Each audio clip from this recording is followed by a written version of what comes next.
Week 6 of the Indoor Football League has come and passed. Uh, we got a ton of really good games and one really big upset.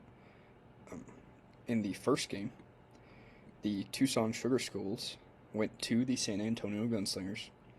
Uh, Tucson was favored by 4.5, and the Gunslingers were able to win their first game of the year. They were actually able to play defense in this game and come out with a victory.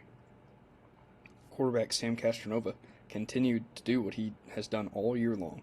Uh, threw 7 touchdowns, only 5 incompletions, 0 interceptions, and had a rushing touchdown. He has a 20-to-1 ratio on the year. He is having a fantastic year, and he may be in MVP contention uh, anywhere else, but I don't think he'll win it being on the Gunslingers. They didn't have too much of a run game with Keyshawn Harper, but Castronova did run one in. Wide receivers DJ Myers and Austin Upshaw both caught 2 touchdowns. Khalil Rashad and running back Keyshawn Harper both caught 1. A very good day for the wide receiver room of San Antonio. The defense definitely played the best it has all year, only allowing 36 points. Is really, really good for this Gunslingers defense. They forced 2 interceptions, one by Giovanni Sanders and one by Papalion. They overall played very well, but there is sort of an asterisk on that because Malik Mitchell did not play for the Tucson Sugar Schools. He was out in this game, and Torrance Gibson played. He had a 33% completion percentage, which is not good at all. Threw 1 touchdown and 2 interceptions, although he did run for 3 and 80 yards. He was definitely their biggest threat in the run game. Mike Jones was shut down with 14 yards and a rushing touchdown. Wide receiver Mike Kerrigan was really basically the only wide receiver that could do any damage in this game with 2 receptions for 68 yards and a touchdown. The defense did not do too much in this game, allowing 60-plus points to the Gunslingers, but Robert Sheffield had 11 tackles, 3 tackles for loss, and 1 breakup. He had a solid game. You look at the Sugar Skulls record this year, 1-3. They're not having that great of a year. I think they're a lot better with their quarterback Malik Mitchell, and that's definitely what I say is the biggest reason to them losing this game so badly. I think they would have been able to make it close at the very least and maybe even win against the Gunslingers defense. But the Gunslingers did show up and actually play solid defense this week again.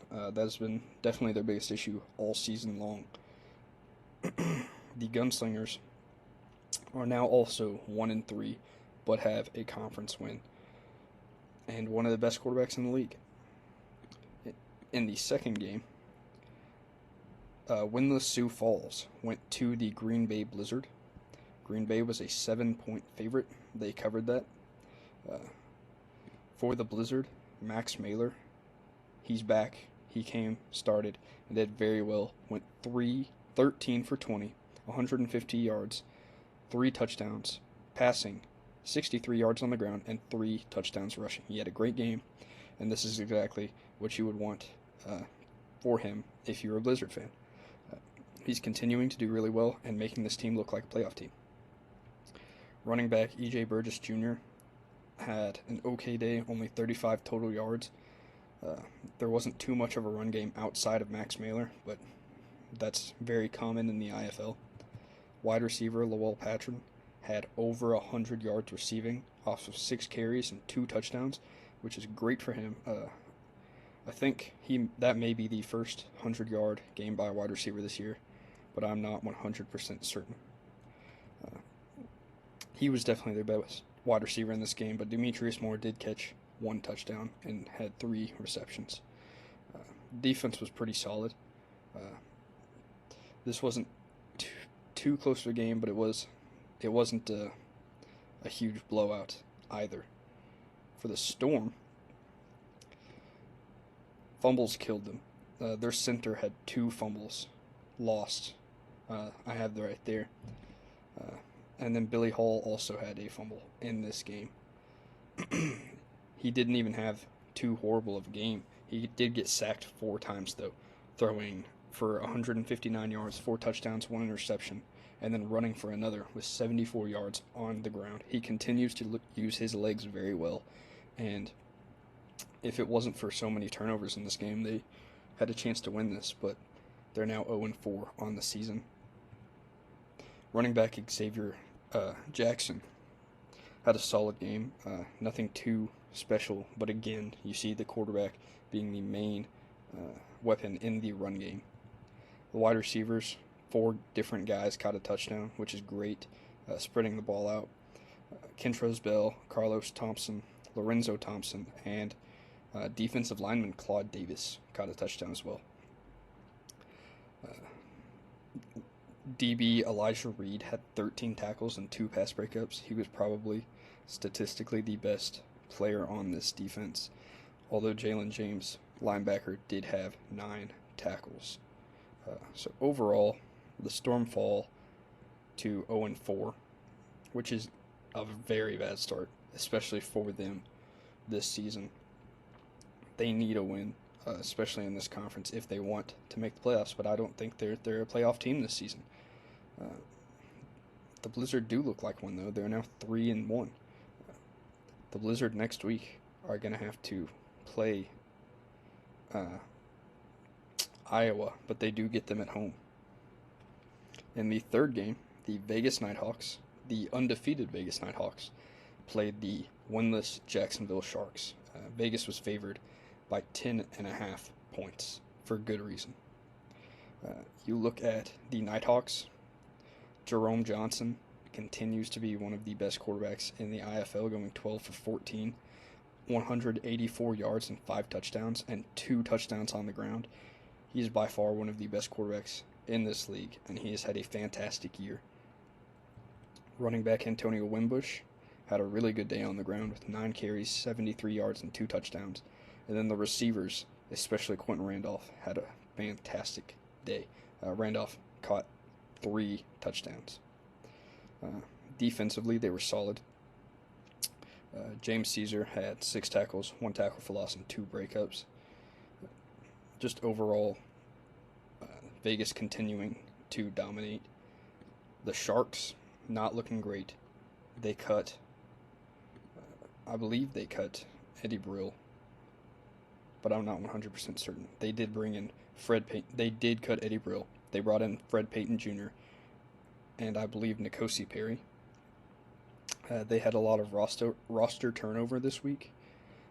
Fred Payton got the start due to Connor Blunt still being hurt.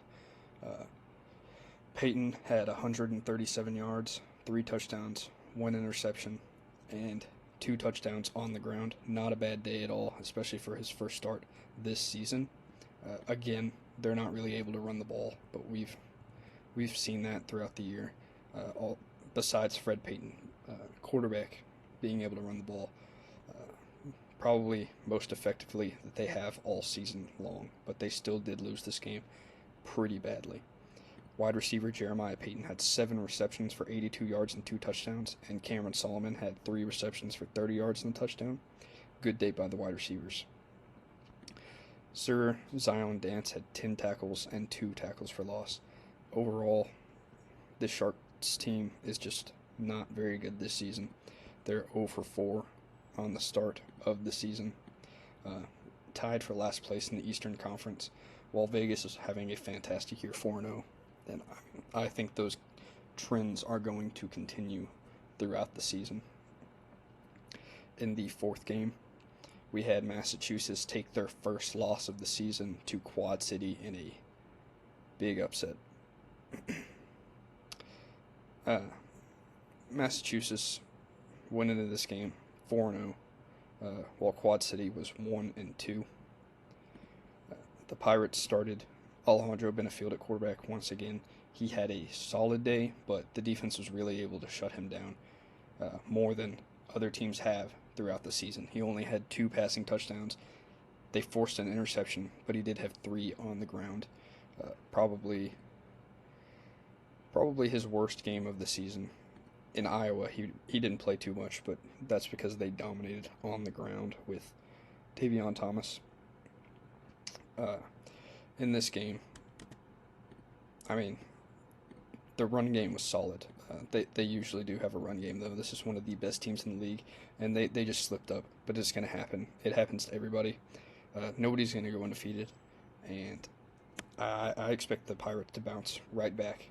But that is not to say that this was a big loss and a huge win for Quad City. Quarterback Judd Erickson had a fantastic game. Mike Irwin started this game, only started the first drive, but then, which they did score on. But then Judd Erickson came in and definitely played the best he has all season long, throwing for 3 touchdowns, 1 interception, and running for another one. Because of Erickson, and definitely due to the run game with Edward Vander, 3 rushing touchdowns and 92 yards, they were able to beat the undefeated Pirates. Jared Harrington, Jordan Vesey, and Karan Ashley, all 3 caught touchdowns in this game, and the defense played very well. Statistically, the star of this game was probably Malik Duncan with 5 tackles, leading the team. No, not leading the team, but he did force and recover a fumble. Defensive back Bakimi Kearney had 12 tackles, which did lead the team in his first game of the season. Kicker Kyle Camplain went 1 for 1 on his field goals with a 28 long 7 for 7 point after touchdown. The next game we had Arizona going to Iowa. This was a much needed win for Arizona. They have been struggling all season long, and they finally get another win. The Rattlers, they cut their lead passer on the season, Lorenzo Brown Jr., and Dalton Sneed still hurt for the Rattlers. He was fantastic last year, won the championship with Bay Area, and is now hurt. He has not played since week 1, as you can see. But Garrett Kettle did get the start in this game and was able to do enough to win this game. I think the record would be a lot different if Sneed was still healthy throughout the season. Kettle did have a solid day, though, throwing for 140 yards, 2 touchdowns, and running for another one. Defensive lineman Kevin Symes Jr. also threw for a touchdown. Running back Shannon Brooks had a really good day with 4 total touchdowns and over 100 yards of scrimmage. He was definitely one of the main contributors to this win. Wide receiver Jamal Miles had 8 receptions, 65 yards, and a touchdown, and they were really able to shut down Glenn Gibbons Jr. with only 1 catch for 13 yards. The defense was solid in this game, but they did let Iowa score a lot of points, and that has been a continuing trend for Arizona throughout this season. The Barnstormers did not start quarterback Darius James Peterson. I believe he's hurt. They did start Kyle King, who did not have a bad game at all, throwing for 4 touchdowns, 171 yards, 46 yards on the ground, and 2 more rushing touchdowns. He was a really good player in this game, and in his first start, he definitely did not disappoint. Running back Rob Washington had 1 touchdown off of just 6 carries and 10 yards. Wide receiver Queon Williams is continuing to be one of the top receivers in this league with 8 carries, 85 yards, and 2 touchdowns. Darren Wilson and Trey Long did both also catch touchdowns in this game. The Barnstormers are not one of the best teams in this league. They've had a pretty rough year so far. 0-4. Not too much to say about that. They're just not very good this season, and they're not going to make the playoffs. But Arizona, they can make the playoffs, especially if their defense starts to play better and Dalton Sneed comes back. They've perennially been one of the best teams the past couple of years in this league, and hopefully for them, they can go on and get a couple more wins. But I don't know what all they're going to be able to do with the defense continuing to give up a lot of points. Although this game was definitely a much needed win and a good result for the Rattlers. In the next game, the Frisco Fighters went to the Tulsa Oilers in a rematch from earlier this season and blew them out. Tulsa was able to keep it close with them in the first game, forcing the game into overtime, but that did not happen here. Oilers quarterback Daniel Smith threw one touchdown and had a fumble lost. He did throw for 123 yards and one touchdown. The run game was basically shut down by the Fighters defense, only allowing Jared Ware Jr., running back, to have 3 yards, but he did score a rushing touchdown. Just not a good day at all on the ground for Frisco, and that's why they won this game. Wide receiver Alexis Rosario had 6 receptions, 82 yards, and a touchdown in this game, and the defense definitely played the worst it has all year for the Oilers, allowing a ton of points to the Fighters and star quarterback TJ Edwards. Edwards in this game had over 200 total yards and 7 touchdowns. He had an MVP caliber game, and he had a ton of those last year. That's why he won MVP. Edwards has looked pretty good this season, but this may have been his best game yet, especially with 4 touchdowns through the air. That is his most in a game this season. Running back Martez Carter had 11 carries, 78 yards, and 2 touchdowns. He was also a big contributor. The fact that they were able to run the ball this effectively on the Oilers having one of the better run defenses in the league, is a huge reason why they won this game, and it's really impressive by the Fighters, showing that there's a reason that they're undefeated. Wide receivers Devin McCoy and Cole Blackman both caught touchdowns in this game, but Blackman caught 3, and Devin McCoy led the team with 72 receiving yards. Overall, the Fighters look like one of the best teams in the league. Their matchup with Bay Area is going to be great later on this season. In the second to last game, we have San Diego Strikeforce going to the Bay Area Panthers. These are 2 of the top teams in the league. Going into this past week, it was 1 against 4 in the coaches poll. Huge matchup and a huge game for both of these teams, both being undefeated. The Panthers were able to come out with a victory in this game, even without starting quarterback DeQuan Neal. Felix Harper got the start after... You know what's right. Felix Harper was able to get the start after Neal was injured last week, I believe. Harper had a solid game last week, but once again he had a solid game, not a perfect game at all. Only throwing for 96 yards, a touchdown, 2 picks, but he did run for 2 more.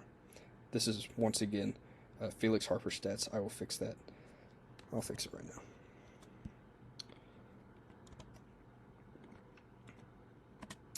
Anyways, a big contributor, again, the run game. You see these teams that are able to run the ball win the games. Stadford Anderson, in his first game of the season, had 71 yards on the ground and 2 touchdowns.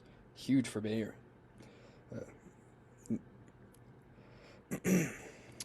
Defensive back Antoine Kincaid had 10 tackles, 2 fumble recoveries, and a tackle for loss. Joe Fouché had a pick 6, which a huge play in this game, and really, really, really helped Bay Area win this game, was the defensive back out of Arkansas. For the Strikeforce, Nate Davis did play a lot more in this game than he did last week, and he had a great game. 4 touchdowns, 0 interceptions, but he did not run the ball once, and Chance Bell ran the ball 11 times for only 13 yards, and he lost a fumble. The Panthers' defense shutting down that run game was big to why they won this game. Wide receiver Arthur Jackson III had 5 receptions, 57 yards, and 3 touchdowns. Really good game. The Strikeforce did not play play bad in this game at all. And I think in the rematch that they have with Bay Area next week, I think they'll win this game. I think they'll probably split this series. Linebacker Sherrod Williams had 10 tackles and 1 block, and defensive back Keyshawn Walker did not play in this game, but has now signed with the Edmonton Elks of the CFL, so that is great for him. The Strike Force are still one of the best teams in this league. They did drop a little bit in the coaches poll by 1 ranking, but they lost to number 1. So, I mean, you can't be too critical about this loss because it was a close loss, and it was a great game. Nate Davis is one of the top quarterbacks in the league this year, and the Strike Force could go on a championship type run this season. They'll definitely make the playoffs, in my opinion.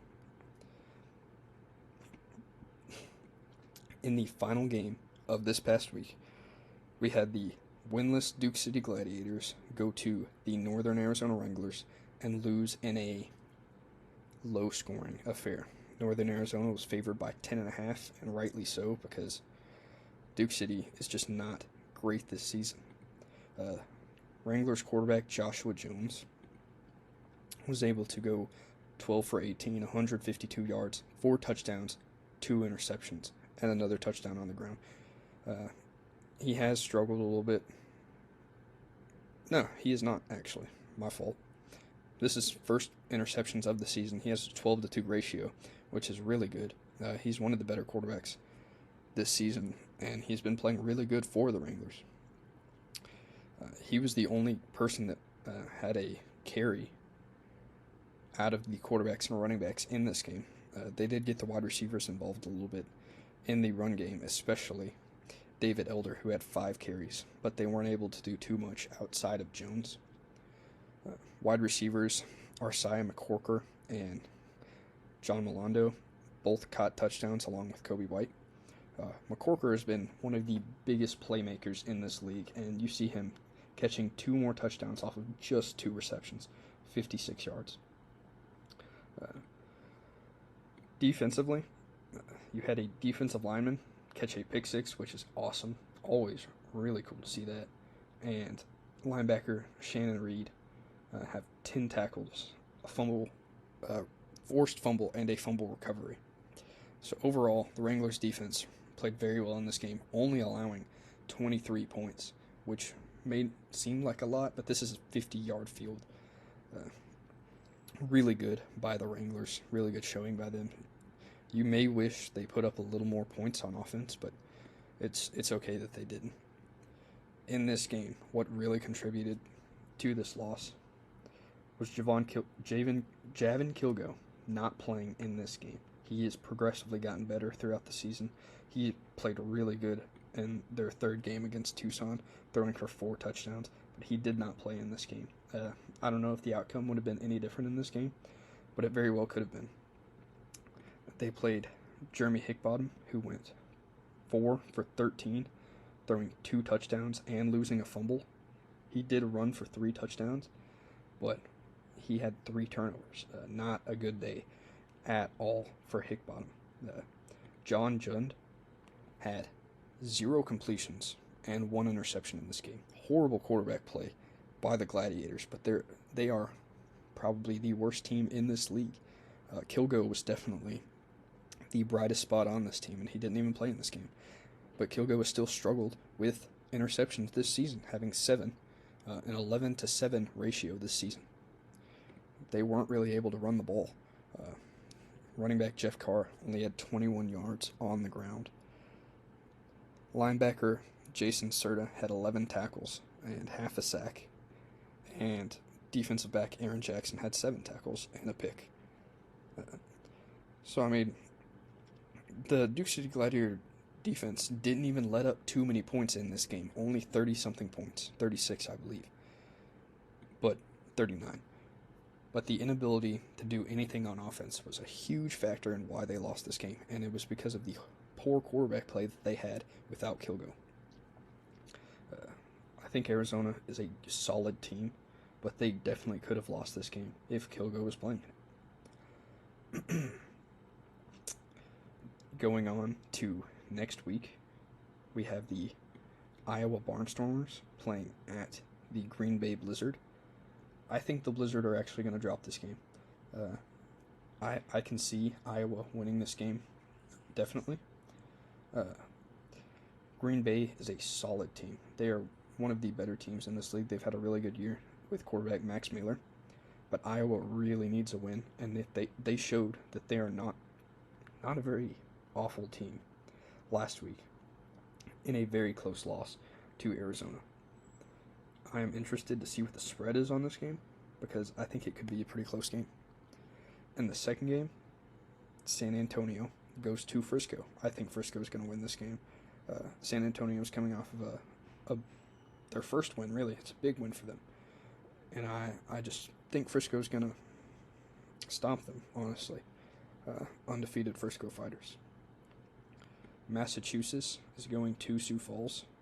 Winless Sioux Falls. Massachusetts is coming off of a tough loss against the Steamwheelers. I think they'll bounce back in this game and handedly beat Sioux Falls.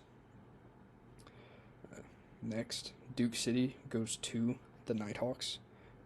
This is another undefeated versus winless team this season, and I don't think that the winless team is going to win here. Duke City is not a very good team. This is in Vegas, and Jerome Johnson is going to run all over and pass all over the Gladiators' defense. For the fifth game, we have the Northern Arizona Wranglers going to the Tucson Sugar Skulls. I'm not sure about the health of Malik Mitchell. If he is healthy, I think that there is a chance Tucson wins this game. But if he's not, I am definitely going to pick the Wranglers. Next, the Tulsa Oilers. The 2-2 Tulsa Oilers go to the 2-2 Quad City Steamwheelers.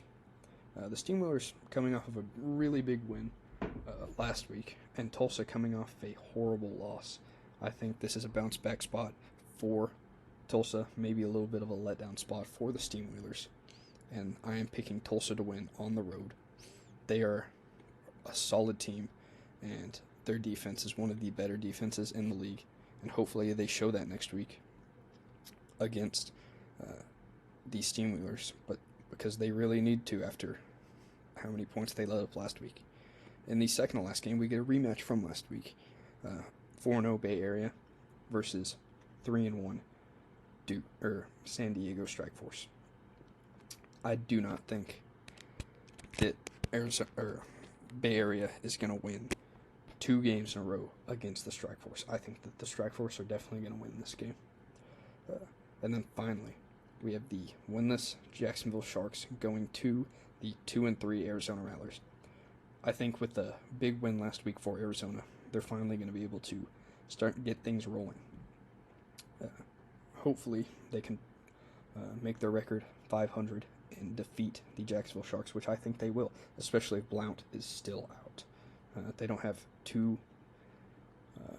He's definitely their best quarterback, in my opinion. Blount is. Hopefully, Snead is back for Arizona, but I don't know. He hasn't played since week 1. But those are my predictions. As of the time of recording of this video, the players of the week have not been announced, but those will be put for next week in the video. And that is all. Thank you for watching. I will be back next week. Have a great day.